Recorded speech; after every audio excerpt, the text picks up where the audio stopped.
जय श्री कृष्ण जी। राधे राधे।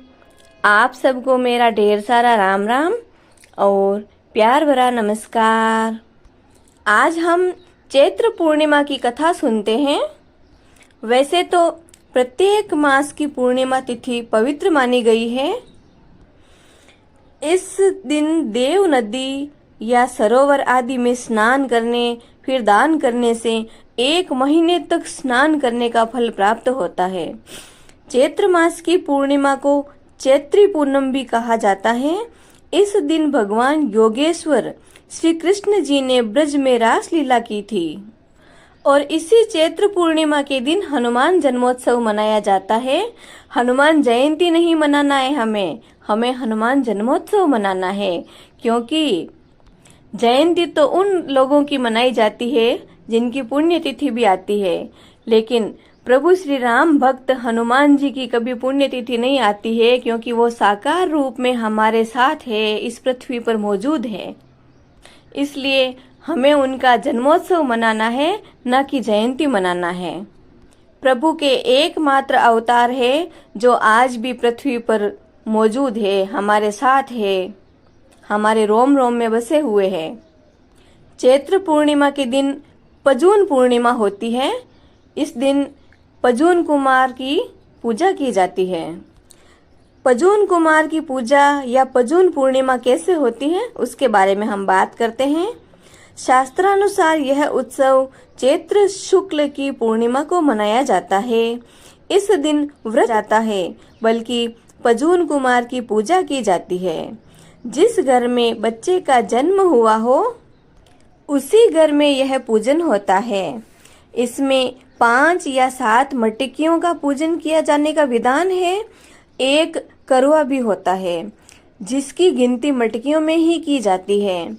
मटकियों को खड़िया या चूने से रंगा जाता है, जबकि करवे को हल्दी से रंग लेते हैं।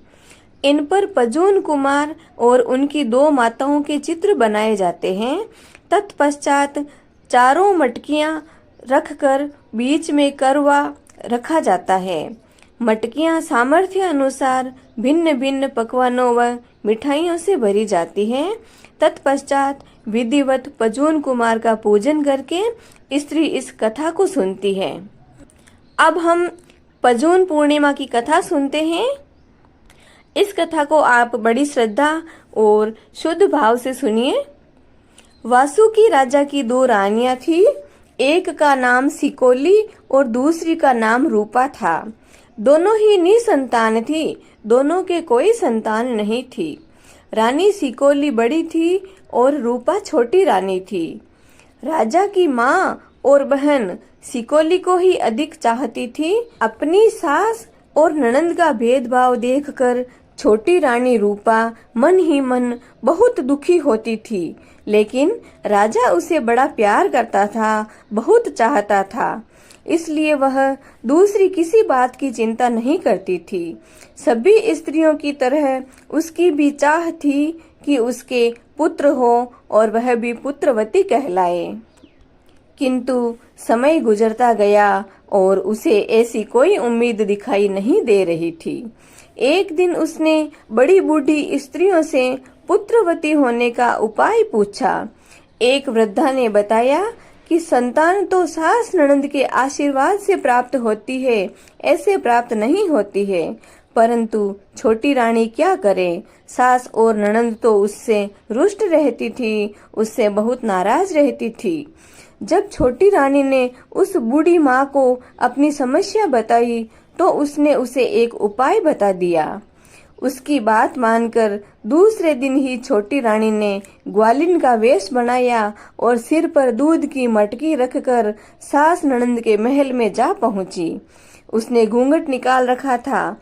महल में जैसे ही उसका सामना सास ननंद से हुआ, वैसे ही उसने सिर से दूध की मटकियां उतारी और सासू माँ और ननंद बाईसा के पांव छू लिए। इस पर सासू माँ और ननंद ने दोनों ने ही पुत्रवती होने का आशीर्वाद दे दिया। छोटी रानी रूपा जैसे महल में गई थी, वैसे ही चुपचाप वापस आ गई। फिर कुछ ही दिनों बाद वह गर्भवती हो गई। यह खुशखबरी उसने राजा को सुनाई और कहा कि कहीं कोई अनिष्ट न हो जाए, इसके लिए आवश्यक उपाय करें। यह सुनकर राजा बहुत खुश हुआ और बोला कि तुम किसी भी प्रकार की चिंता नहीं करो, क्योंकि सास और ननंद बाकी तो कोई भी सदस्य नहीं चाहते थे कि रूपा गर्भवती हो या रूपा पुत्रवती हो, लेकिन राजा तो बहुत चाहता था, इसलिए राजा को बहुत प्रसन्नता हुई। राजा ने कहा कि मैं तुम्हारे महल में घंटियां बंधवा देता हूँ। जब तुम्हें प्रसव पीड़ा या कोई कष्ट हो तो तुम डोरी खींच देना। जैसे ही घंटी बजेगी मैं तुम्हारे पास चला आऊंगा। तुरंत ही छोटी रानी के महल में घंटियां लगवा दी गई। कुछ समय ऐसे ही गुजर गया। एक दिन रानी रूपा ने सोचा कि राजा की परीक्षा तो लेनी चाहिए। उसने डोरा खींचकर घंटी बजा दी। घंटी की आवाज सुनते ही राजा छोटी रानी के समक्ष हाजिर हो गए। किंतु जब उसे यह पता चला कि रानी ने आजमाइश के लिए घंटी बजाकर व्यर्थ ही राजा को परेशान किया है, तो वह नाराज होकर राज दरबार में चले गए। छोटी रानी ने तुरंत अपने महल में सभी इंतजाम करवा लिए। जब प्रसव का समय आया तो वह सास ननंद के बताए अनुसार कोने में रखी हुई ओखली पर बैठ गई। उधर सास ननंद इसी ताक में थी, क्योंकि वह दोनों तो रानी रूपा का नुकसान ही करना चाहती थी। बड़ी रानी सिकोली भी उनके साथ मिली हुई थी। दोस्तों, जब हमारे संघर्ष का समय आता है, परेशानी का समय आता है, तो दुनिया सामने के पाले में बहुत ज्यादा खड़ी हो जाती है और सत्य का कोई साथ नहीं देता। इसलिए हमें समझ समझ कर पांव रखना चाहिए। तो छोटी रानी रूपा को बड़ी रानी भी ज्यादा नहीं चाहती थी। वह भी सास ननंद के साथ मिली हुई थी। वे फौरन वहां आ गई।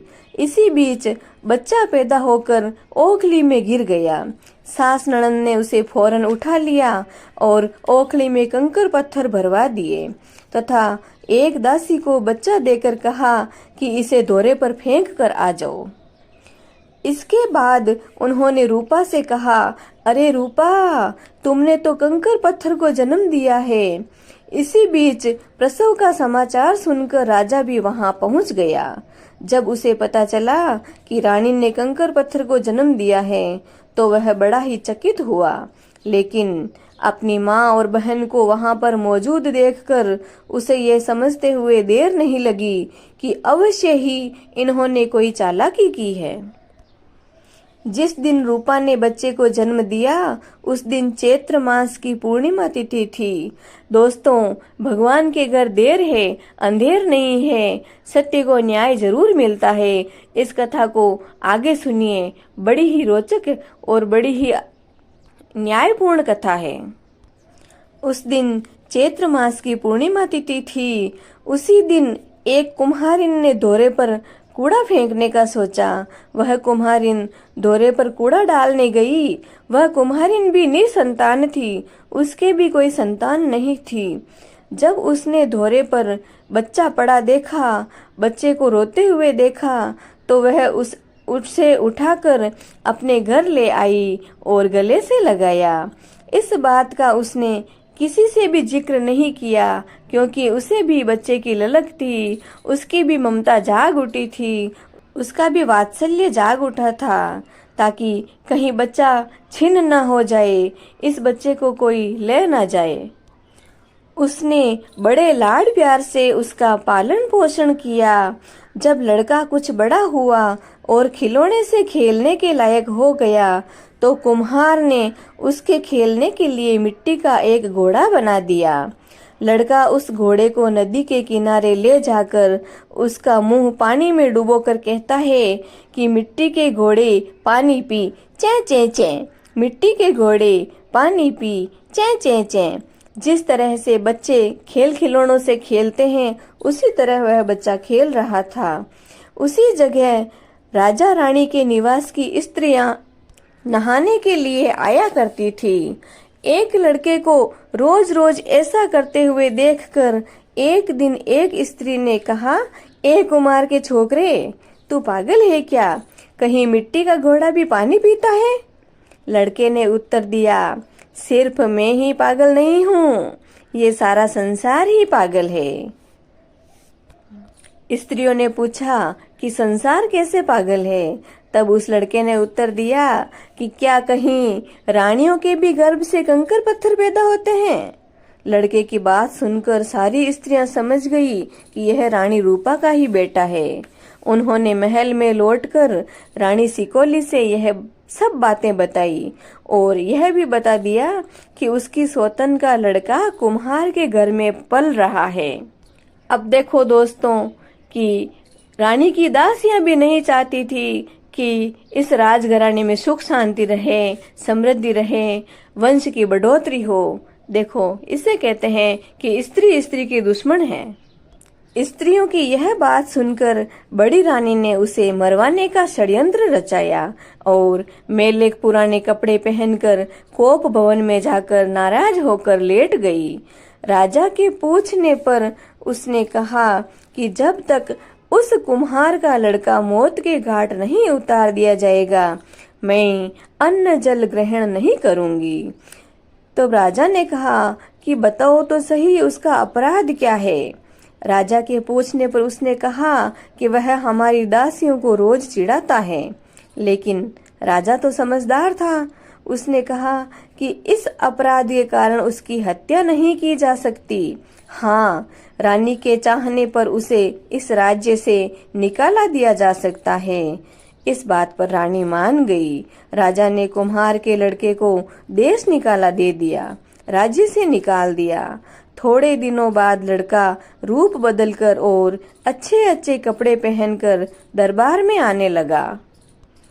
राजा उसे किसी कर्मचारी का पुत्र समझता रहा और राजमंत्री उसे राजा का निकट संबंधी समझता रहा।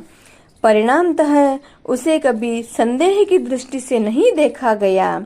उसके आचरण से सब प्रसन्न तथा संतुष्ट थे। वह प्रतिदिन दरबार में बैठकर राजकुमार की सारी कार्यवाही देखता और हर बात में ध्यान देता, हर बात का ध्यान रखता। इस प्रकार दिन गुजरते रहे और धीरे धीरे 1 साल बीत गया।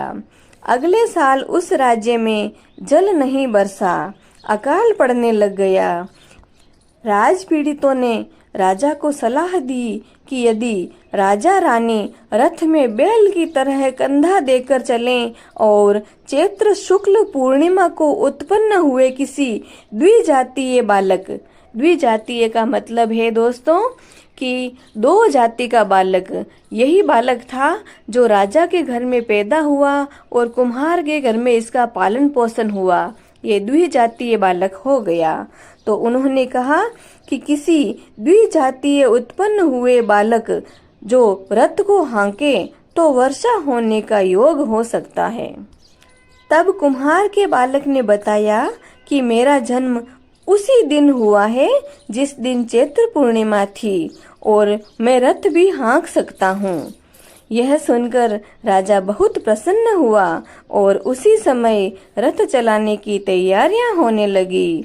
उधर वह बालक रानी रूपा के पास पहुंचा और बोला कि यदि तुमसे कोई रथ से संबंधित काम करने को कहे तो तुम कहना कि पहले बड़ी रानी करेगी, उसके बाद मैं करूंगी। हर काम में तुम उसे ही आगे रखना। देखो दोस्तों, उस बालक को भी पता था खून का रिश्ता कहीं नहीं जाता है। उसको भी पता था कि रूपा जो है वो मेरी माँ है और आखिर माँ तो माँ ही होती है। जब हमारी माँ को कोई परेशान करे तो दोस्तों हमसे वह सहा नहीं जाता है। रूपा ने बालक की बात स्वीकार कर ली। रथ चलने का समय आ गया। रानी रूपा को जगह लीपने के लिए कहा। रूपा ने उत्तर दे दिया कि पहले बड़ी रानी लीपेगी, फिर मैं लीपूंगी। इस प्रकार सिकोली रानी द्वारा लीपने के बाद रूपा ने भी जगह लीप दी। इसी प्रकार कंधा देने के समय भी रानी सिकोली को ही पहल करनी पड़ी। उस समय बहुत तेज धूप थी। फिर बालक ने पहले से ही मार्ग में गोखरू के कांटे बिखरवा दिए थे। रथ आगे बढ़ रहा था। कुछ ही देर बाद वह स्थान आ गया जहां कांटे बिछे हुए थे। बड़ी रानी आगे बढ़ती रही और असहनीय कष्ट झेलती रही।